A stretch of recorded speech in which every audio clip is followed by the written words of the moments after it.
a Hellcat.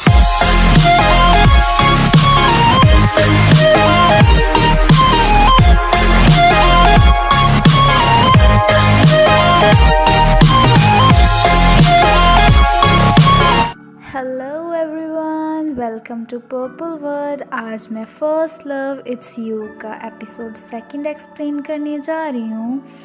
और अगर आपने इसका पार्ट फर्स्ट नहीं देखा तो आई सजेस्ट कि पहले आप वो देख लें, जिसका लिंक मैंने डिस्क्रिप्शन बॉक्स में डाल दिया है।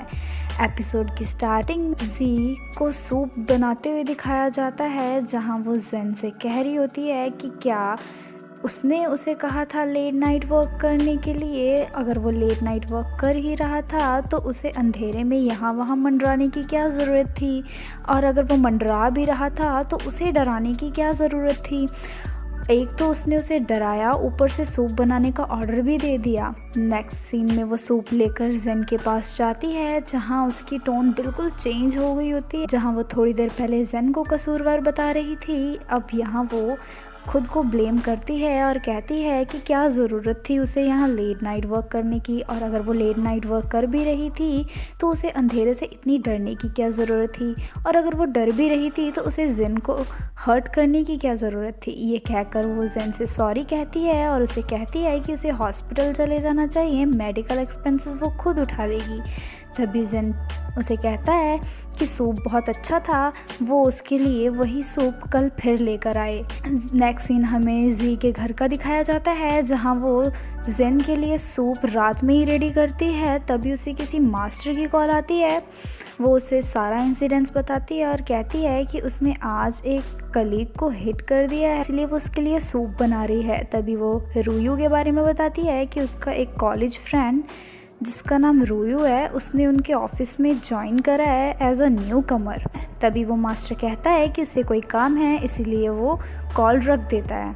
और हमें दिखाया जाता है ये मास्टर कोई और नहीं जेन है, जो कि अपनी आइडेंटिटी चेंज करके जी से बात करता है। नेक्स्ट सीन हमें जी के ऑफिस का दिखाया जाता है, जहाँ जी छुपते छुपाते ऑफिस में एंटर करती है, क्योंकि आज वो लेट हो गई।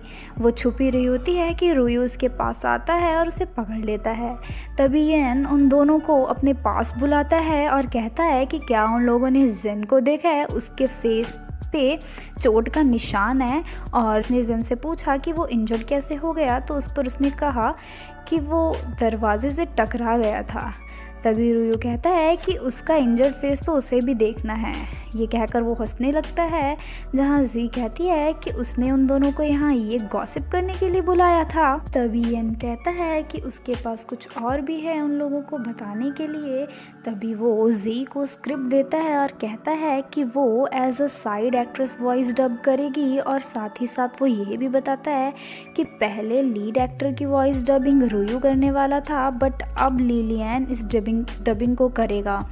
यहाँ मैं आप लोगों को बता दूं कि लिलियन कोई और नहीं जेन ही है, बट अभी इस बारे में किसी को कुछ नहीं पता। यहाँ रूयू काफ़ी सैड नज़र आता है। फिर वो एक टेबल पर जाकर अपनी फ्रस्ट्रेशन निकालता है। ये जेन ने उसे जी और येन के ग्रुप से निकाल कर किसी और ग्रुप में डाल दिया है। तभी उसकी नज़र जी के सूप पर पड़ती है और जी अपना सूप उसे दे देती है। येन रूयू को जी का लाया हुआ सूप पीते देखकर काफ़ी जेलस होता है, और वो जेलस हो भी क्यों ना, क्योंकि उसने वो सूप अपने लिए मंगवाया था और पी उसे रूयू रहा है। तभी वो कहता है कि रात में बने सूप को दिन में पीना काफ़ी हानिकारक होता है। ये कहकर वो अपने ऑफिस चला जाता है, जहाँ वो अपनी मेमोरीज याद करता है कि कैसे जी कॉलेज टाइम में उसके लिए सूप लेकर आती है। और साथ ही साथ वो ये भी याद करता है कि अब्रॉड जाने से पहले उसने जी को कॉल करी थी उसके साथ अब्रॉड स्टडी करने के लिए, बट जी ने उस टाइम उसे मना करके उसे ऑल द बेस्ट बोला था उसकी फर्दर स्टडी के लिए। अभी हमें नेक्स्ट सीन में दिखाया जाता है कि जी और ताओ बैठकर ड्रिंक कर रही होती हैं, जहाँ जाओ उसे सारा इंसिडेंट्स बताती है आज ऑफिस वाला, और उसे ये भी बताती है कि उनका न्यू ऑपरेशन डायरेक्टर जेन है, जिसने आते ही उसे लाइव स्ट्रीमिंग पर लगा दिया है। तभी ताओ कहती है कि उन दोनों के बीच कुछ मिसअंडरस्टैंडिंग है जिन्हें उन लोगों को क्लियर कर लेना चाहिए, बट ताओ कहती है कि अब सब कुछ ख़त्म हो गया है। नेक्स्ट सीन में दिखाया जाता है कि जी डबिंग कर रही होती, तभी ताओ उसके पास आकर उसे उन लोगों का खुद का डबिंग क्लब बनाने को कहती है और कहती है कि वो एक पर्सन को जानती है जो उन लोगों को ज्वाइन कर सकता है। तभी हमें दिखाया जाता है कि वो लोग सांजी से मिलते हैं और उसे उन लोगों को ज्वाइन करने को बोलते हैं डबिंग क्लब में। वो कहता है कि उसने डबिंग काफ़ी टाइम पहले से ही छोड़ दी है, बट वो लोग उसे मना लेते हैं और वो भी मान जाता है। नेक्स्ट सीन हमें ऑफिस का दिखाया जाता है, जहाँ जी और रुयू कुछ एडिटिंग कर रहे होते हैं। एडिटिंग करते हुए रुयू जी से कुछ कहने वाला होता है, बट कोई जी को आवाज़ लगा देता है और जी को वहाँ से जाना पड़ता है। एक्चुअली रुयू जी को पसंद करता है। नेक्स्ट सीन हमें मीटिंग का दिखाया जाता है, जहाँ जी अपनी मेमोरीज में डूबी होती है, जहाँ उसने येन और किसी लड़की को एक साथ देखा था और मिसअंडरस्टैंड करा था, और यही रीज़न था उन दोनों के ब्रेकअप का। वो ये सोचकर काफ़ी सैड नज़र आती है, जहाँ येन उसे कहता है कि वो अपने फॉलोवर्स को लेकर टेंशन ना ले, वो जल्द ही 1 मिलियन फॉलोवर्स गेन कर लेगी। फिर वो कहता है कि हम सब पार्टी करेंगे अपने मूड को रिफ्रेश करने के लिए। नेक्स्ट सीन हमें पार्टी का दिखाया जाता है, जहाँ सब लोग काफ़ी इंजॉय कर रहे होते हैं और येन डांस कर रहा होता है, जिसे रुयू और जी काफ़ी चेयरअप करते हैं। तभी वहाँ जेन आ जाता है, जिसे देखकर येन बहुत ही ज़्यादा एम्बेरस फील करता है।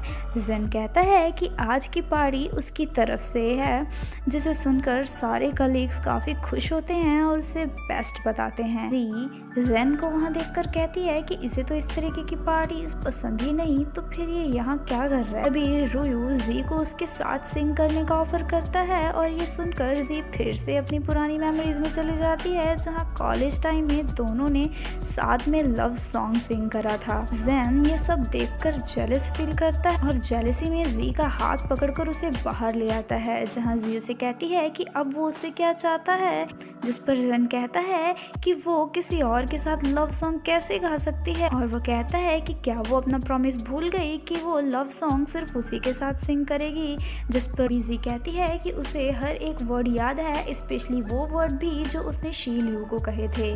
जेन कहता है कि वो एक मिसअंडरस्टैंडिंग थी और वो अपनी मिसअंडरस्टैंडिंग को क्लियर करने जा ही रहा होता है कि वहाँ शी लियू आ जाती है और रुयू भी वहीं आ जाता है। रुयू जी को लेकर वहाँ से चला जाता है और जेन शी लियू से कहता है कि उन दोनों के मैटर से दूर रहे, जिस पर शी लियू कहती है कि उसे रिस्पेक्ट से बात करे, वो उसकी आंट है। और हमें यहाँ पता चलता है ये लड़की कोई और नहीं, एक्चुअली में ये जेन की आंट है, और ये मिसअंडरस्टैंडिंग काफ़ी फ़नी लगती। दूसरी तरफ हमें रुयू और जी का सीन दिखाया जाता है, जहाँ वो उसे कहता है कि वो पार्टी छोड़कर क्यों आ गई, जिस पर वो कहती है कि वो काफ़ी टायर्ड फील कर रही है, इसलिए वो घर जाना चाहती है। वो जा ही रही होती है कि रुयू उसे पीछे से अपनी फीलिंग्स कन्फेस करता है और उसे कहता है कि उसे पता है वो जेन को लाइक करती है, फिर भी वो उसे काफ़ी लाइक करता है, जिस पर जी उसे मना करने जा ही रही होती है, बट रुयू कहता है कि उसे जल्दबाजी करने की ज़रूरत नहीं है, वो आराम से इस बारे में सोचे, वो उसके आंसर का वेट करेगा। नेक्स्ट सीन हमें रुयू और जी की डबिंग का दिखाया जाता है। हाँ, रुयू वो सेम डायलॉग बोल रहा होता है जो उसने कल रात जी को बोले होते हैं। जी भी सेम डायलॉग बोलती है कि वो उसे पसंद नहीं करती और वो अपना टाइम उस पर वेस्ट ना करे, और वो अपनी डबिंग बिना कंप्लीट करे अनकंफर्टेबली वहाँ से चली जाती। पर येन बोलता है कि शायद ये कल रात की पार्टी से काफ़ी ज़्यादा टायर्ड फील कर रही है, इसलिए यहाँ से चली गई है, जिस पर पास बैठी लेडी कहती है कि ये ड्रामा उनके लिए बहुत ही ज़्यादा इम्पॉर्टेंट है, और वो कहती है कि मेन लीड एक्टर की डबिंग का क्या हुआ, जिस पर जेन बोलता है कि मिस्टर लिलियन वो डबिंग कंप्लीट करके हमें दे देंगे और हम उसकी एडिटिंग और मिक्सिंग करके उस डबिंग को कंप्लीट कर देंगे।